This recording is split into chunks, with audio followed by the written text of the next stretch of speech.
हमने तो तुमको नहीं पढ़ाई, तुमने ये विद्या कहां पढ़ी, हमने नहीं तुमको पढ़ाई।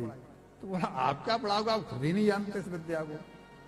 पढ़ाएगा तो वो जो इस विद्या को, आप दैत्य कुल की विद्या जानते हैं, आप दैत्य कुल के ही अध्यापक हैं, तो आप क्या पढ़ाओगे।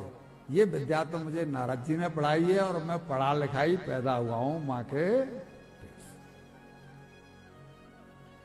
संजोग से एक बार फिर बुलाया और इन्होंने इस बीच में एक और कर दिया कि सारे बच्चों के, सारे स्कूल के बच्चों को इकट्ठा करके और उनको उपदेश देना शुरू कर दिया। उनसे कहते हैं कि भाइयों, अभी से इस बचपन से ही, आप भी सुन लो सब बात, अभी से बचपन से ही भगवान का नाम जपना शुरू कर दो। क्यों कि बूढ़ा तोता राम नाम नहीं सीखता। अच्छा, आपको अनुभव हो तो जब तोते को कोई पालता है और उसको राम नाम सिखाता है, तो बूढ़े तोते को राम नाम सिखाता है कि जैसे ही वो मां के गर्भ से बाहर आता है उसे राम नाम सिखाता है। अनुभव है? वो तोता बूढ़ा नहीं होता, वो बच्चा होता है ना, जैसे ही आया 2-4 दिन का हुआ और फिर उसको पंजरे में बंद करके उसको कुछ दूसरा सुनने नहीं दिया जाता, उसको केवल राम नाम, राम राम राम राम बोल, राम बोल, राम बोल। कभी कुछ तोता ऐसी बात बोलता है और उसकी बुद्धि में वो ही बढ़ जाता है, तो लोगों को लगता है कि ये तोता बहुत होशियार है। उसको पढ़ाया जाता है, उसको सिखाया जाता है। तो बच्चों को जब इसने शिक्षा दे डाली प्रहलाद जी ने, तो अब वो संड और अमर्क भागे हिरण्यकश्यपु के पास कि महाराज ये तो पूरे हवा को बिगाड़े दे रहा है, क्या हुआ।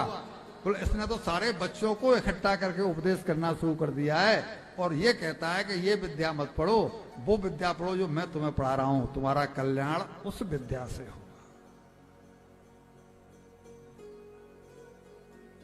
इसको बुलाने के बाद में उसने फिर अपनी गोदी में बिठाया और पूछा, बेटा अब की बार तुमने क्या पढ़ा।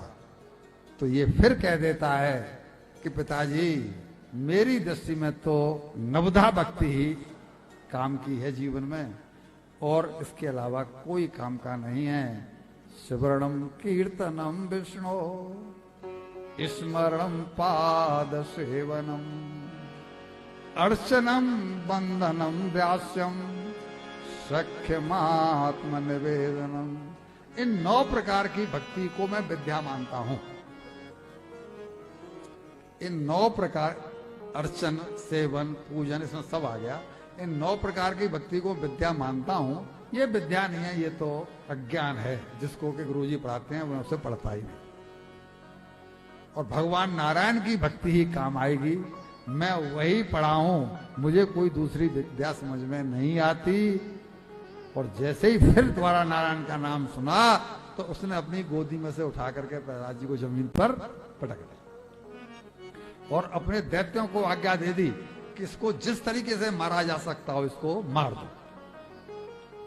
अब वो भाले, तलवार और ये वो लेकर के टूट पड़े, लेकिन प्रहलाद जी का चित्त उसमें भी भगवान के चरणों से चिपका हुआ था।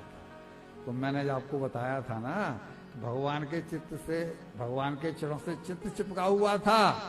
और जानकी नाथ सहाय करें तो कौन बिगाड़ करे नर। इसका क्या बिगड़ सकता है। सारी चोट भगवान ने अपने ऊपर ले ली, सारी चोट भगवान ने अपने ऊपर ले ली।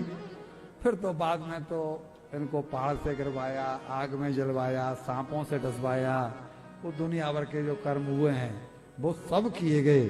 और जब इनका कुछ नहीं बिगड़ा, समुद्र में भी ये नहीं डूबे, तो एक बार ये किया कि अंधेरी कोठरी में बंद करवा के इनका खाना पीना बंद करवा दिया। इस कोठरी में कोई नहीं जाएगा, ये भूख प्यास से तड़प तड़प करके मर जाएगा, क्योंकि और किसी विधि से मर नहीं रहा है।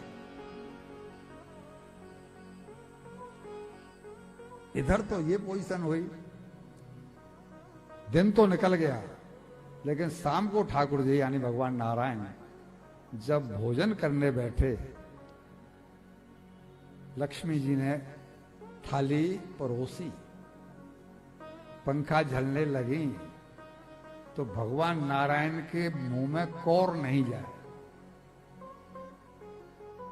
विचार करने लगे क्या हुआ, मेरा हाथ आगे क्यों नहीं बढ़ रहा, कौर नहीं जाए। लक्ष्मी जी से पूछा, लक्ष्मी तुम अन्नपूर्णा हो, इसके पीछे कौन कोई कारण है? क्या सृष्टि में कोई जीव भूखा है? मेरे मुंह में कौर क्यों नहीं जा रहा? उन्होंने ध्यान लगाया, अन्नपूर्णा है, मां है। और हाँ प्रभु, एक जीव भूखा है, आपका नन्हा भक्त प्रहलाद। तो जल्दी जाओ, 56 भोग की थाली लेकर के जाओ। लोग कहें हर भक्त दुखी, मुझसे न सहे हो ये जात कलंका। सृष्टि में मेरा भक्त भूखा है, तो मुझे कौन करुणाकार कहेगा? फिर मेरी करुणाकारता क्या है? देर मत करो। लक्ष्मी 56 भोग का थाली लेकर के भागी और आकर के भक्त को अपने हाथ से भोजन करा। बाहर जो चौकीदार बैठा था वो ताज्जुब में पड़ गया कि मैं बाहर बैठा हूं, भोजन लेके कोई नहीं गया, फिर ये प्रहलाद भोजन कैसे कर रहा है? उसको प्रहलाद दिखाई पड़ रहा है। लक्ष्मी जी दिखाई, इन भौतिक नेत्रों से पापियों को कैसे संभव है? बड़े बड़े महात्माओं को दिखाई नहीं पड़ती, तो उसको कहां दिखाई पड़ती? बोले ये भोजन कर रहा है, इसका मुंह चल रहा है, लेकिन भोजन कोई कौन करा रहा है ये पता नहीं, और कहां से आए ये पता नहीं। वो दौड़ा दौड़ा भागा, हिरण्यकश्यप को बोला कि भगवान मैं बाहर बैठ रहा हूं, मैं कहीं नहीं गया, चौकीदारी में बराबर कर रहा हूं, और प्रहलाद भोजन कर रहा है। वो भागा भागा, इससे पूछा कि क्यों रे, तू जो भोजन कर रहा है, तेरा मुंह चल रहा है। लक्ष्मी जी चली गई, थाली छोड़। तू जो भोजन कर रहा है, तेरा मुंह चल रहा है, तो तुझे ये भोजन कौन खिला रहा है? कहां से आया भोजन? किसने दिया? प्रहलाद जी कहते हैं, पिताजी 9 महीने मां के गर्भ में भी तो रहा हूं, मां किसने दिया था? जिसने 9 महीने मां के पेट में दिया था, उसी ने दिया है। समझ गया किसकी पीठ के पीछे भगवान का हाथ है, नारायण की भक्ति करता है, वो भी समझ गया